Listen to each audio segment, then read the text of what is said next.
Parole de Dieu quotidienne. Quelle est l'importance des obstacles dressés contre l'œuvre de Dieu? Quelqu'un ne l'a-t-il jamais su? Avec des gens encagés par des teintes superstitieuses profondes, qui est capable de connaître le vrai visage de Dieu? Avec cette connaissance culturelle arriérée si superficielle et absurde, comment pourrait-il pleinement comprendre les paroles prononcées par Dieu? Même quand elles sont prononcées en face à face et fournies de bouche à bouche, comment pourrait-il comprendre? Parfois, c'est comme si les paroles de Dieu étaient tombées dans l'oreille d'un sourd. Les gens n'ont pas la moindre réaction. Ils secouent la tête et ne comprennent rien. Comment cela pourrait-il ne pas être inquiétant? Cette histoire culturelle ancienne et cette connaissance culturelle perdue ont entretenu un tel groupe de gens sans valeur. Cette ancienne culture, un héritage précieux, est un tas de rebuts. Elle est devenue depuis longtemps une honte éternelle et ne mérite pas qu'on en parle. Elle a enseigné aux gens les astuces et les techniques pour s'opposer à Dieu. Et le conseil formel, affable, de l'éducation nationale a rendu les gens encore plus désobéissants à Dieu. Chaque partie de l'œuvre de Dieu est extrêmement difficile et chaque étape de son œuvre sur la terre a été stressante pour Dieu. Comme son œuvre sur terre est difficile, les étapes de l'œuvre de Dieu sur la terre impliquent de grandes difficultés pour la faiblesse de l'homme, ses lacunes, ses enfantillages, son ignorance et tout de l'homme. Dieu se lance dans des plans méticuleux et des considérations réfléchies. L'homme est comme un tigre de papier que l'on n'ose pas stimuler ou provoquer. Au moindre contact, il mord ou bien il tombe et perd son chemin. On dirait qu'à la moindre perte de concentration, il retombe, ou bien il ignore Dieu ou court chez ses cochons et chiens de parents pour se livrer aux choses impures de leur corps. Quel grand obstacle! À chaque étape de son œuvre, pratiquement, Dieu est soumis à la tentation. Et presque à chaque étape, il court un grand danger. Ses paroles sont sincères, honnêtes et sans malice. Mais qui est prêt à les accepter? Qui est prêt à se soumettre pleinement? Cela brise le cœur de Dieu. Il peine jour et nuit pour l'homme. Il est en proie à l'anxiété pour la vie de l'homme. Et il sympathise avec la faiblesse de l'homme. À chaque étape de son œuvre et pour chaque parole qu'il a prononcée, il a fait face à de nombreux obstacles.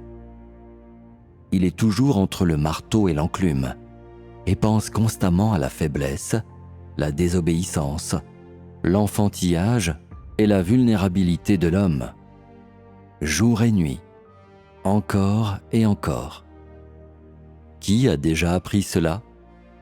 En qui peut-il se confier? Qui pourrait comprendre?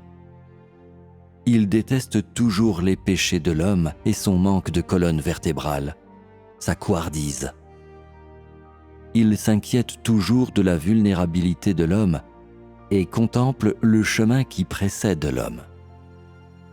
En observant les paroles et les actions de l'homme, il est toujours rempli de miséricorde et de colère, et la vue de ces choses cause toujours de la peine à son cœur. Ceux qui sont innocents, après tout, sont devenus engourdis. Pourquoi Dieu leur rend-il toujours les choses difficiles? L'homme faible est totalement dépourvu de persévérance. Pourquoi la colère de Dieu devrait-elle toujours être si intense? L'homme faible et impuissant n'a plus la moindre vitalité. Pourquoi Dieu devrait-il toujours le réprimander pour sa désobéissance? Qui peut résister aux menaces de Dieu dans le ciel? L'homme, après tout, est fragile, et Dieu, désespéré, a refoulé sa colère profondément dans son cœur, afin que l'homme réfléchisse calmement sur lui-même. Pourtant, l'homme, qui est en grave difficulté, n'accorde pas la moindre valeur à la volonté de Dieu. L'homme a été écrasé par les pieds du vieux roi des démons, mais il en est complètement inconscient. Il se ligue toujours contre Dieu, ou bien est tiède envers Dieu. Dieu a prononcé tellement de paroles, mais qui les a déjà prises au sérieux? L'homme ne comprend pas les paroles de Dieu, mais il reste imperturbable et sans désir, et n'a jamais vraiment connu l'essence du vieux démon. Les gens vivent dans l'Hadès, en enfer, mais croient qu'ils vivent dans le palais du fond de la mer. Ils sont persécutés par le grand dragon rouge, mais croient être favorisés par le pays. Ils sont ridiculisés par le diable, mais pensent qu'ils jouissent du talent artistique superlatif de la chair. Quelle bande de sales et déplorables miséreux! L'homme a rencontré le malheur, mais il ne le sait pas.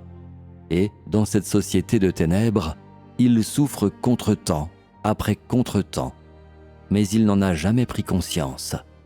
Quand se débarrassera-t-il de sa candeur envers lui-même et de son tempérament servile? Pourquoi est-il si insensible envers le cœur de Dieu? Est-ce qu'il approuve cette oppression et cette difficulté en silence? N'aspire-t-il pas au jour où il pourra changer l'obscurité en lumière? N'aspire-t-il pas une fois de plus à remédier aux iniquités envers la justice et la vérité? Est-il prêt à observer et ne rien faire pendant que les gens abandonnent la vérité et falsifient les faits? Est-il heureux de continuer à endurer ce mauvais traitement?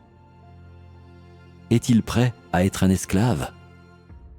Est-il prêt à périr entre les mains de Dieu avec les esclaves de cet état failli?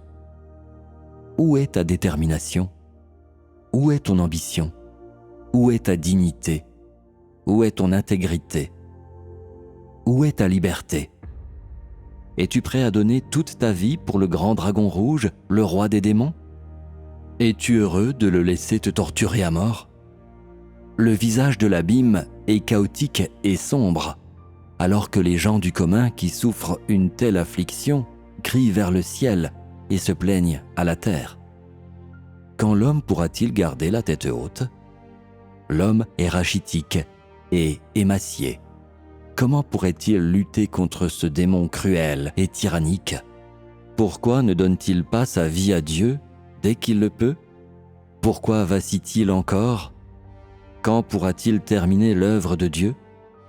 Ainsi intimidé et opprimé sans raison, il aura finalement vécu toute sa vie en vain. Pourquoi se presse-t-il tellement d'arriver? Pourquoi est-il dans une telle hâte de partir? Pourquoi ne réserve-t-il pas quelque chose de valeur à donner à Dieu? A-t-il oublié les millénaires de haine,